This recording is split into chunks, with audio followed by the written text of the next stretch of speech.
बहुत समय पहले तीनों लोकों में एक भयंकर राक्षस ने आतंक मचा रखा था। उसका नाम था तारकासुर।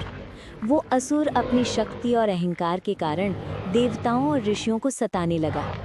कोई भी उसकी शक्ति का सामना नहीं कर पा रहा था। लेकिन ये शक्ति उसे यूं ही प्राप्त नहीं हुई थी।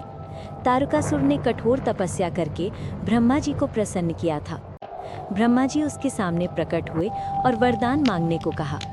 तारकासुर ने कहा, हे प्रभु, मुझे ऐसा वरदान दीजिए कि मेरी मृत्यु केवल भगवान शिव के पुत्र के हाथों से ही हो, अन्य किसी के द्वारा मेरा अंत न हो। ब्रह्मा जी ने कहा, तथास्तु।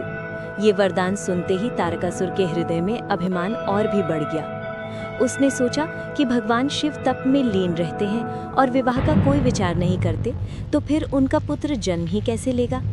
इसका अर्थ है कि मैं लगभग अमर हूँ। यही सोचकर उसने तीनों लोकों में अपना आतंक फैलाना शुरू कर दिया। देवताओं को स्वर्ग से निकाल दिया गया, ऋषियों की तपस्या भंग होने लगी और समस्त जीव भयभीत हो उठे। देवता असहाय होकर भगवान शिव और मां पार्वती की शरण में पहुंचे।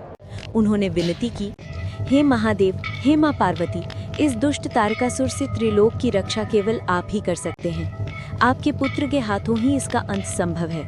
हम सब आपकी शरण में हैं। भगवान शिव ने देवताओं की प्रार्थना स्वीकार की। मां पार्वती भी संकल्पित हुई कि धर्म की रक्षा के लिए एक दिव्य पुत्र को जन्म देंगे। समय आया और माता पार्वती ने एक तेजस्वी बालक को जन्म दिया। वही थे स्कंद या कार्तिकेय। वे जन्म से ही विलक्षण और पराक्रमी थे। लेकिन तारकासुर का सामना करना इतना सरल नहीं था। उसके पास असीम शक्ति थी। इसलिए आवश्यक था कि स्कंद को युद्ध कला और शौर्य विसिद्ध किया जाए। यही कारण है कि माता पार्वती ने स्वयं स्कंद माता का रूप धारण किया। स्कंद माता न केवल एक करुणामयी माँ थी, बल्कि एक अद्वितीय गुरु भी बनी। उन्होंने अपने पुत्र को शस्त्र विद्या सिखाई, रणभूमि के नियम बताए और धर्म के लिए युद्ध करने का साहस प्रदान किया। स्कंद माता के संरक्षण और शिक्षा से कार्तिकेय अत्यंत पराक्रमी बन गए। समय आया जब स्कंद ने देवताओं की सेना का नेतृत्व संभाला। उनका तेज देखकर सभी देवता आश्वस्त हो गए कि अब धर्म की विजय निश्चित है। भीषण युद्ध छिड़ा। एक ओर तारकासुर और उसकी असुर सेना, तो दूसरी ओर देवताओं के सेनापति स्कंद। दोनों ओर से शंखनाद हुआ, अस्त्र शस्त्र टकराए और रणभूमि गूंज उठी। तारकासुर अपनी मायावी शक्तियों का प्रयोग करता, परंतु स्कंद माता के आशीर्वाद और शिक्षा से कार्तिकेय हर बार उस पर विजय पाते। अंततः निर्णायक क्षण आया।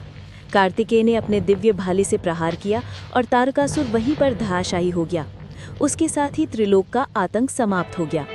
देवताओं ने प्रसन्न होकर कार्तिकेय की स्तुति की और उन्हें देवसेना का सेनापति घोषित किया।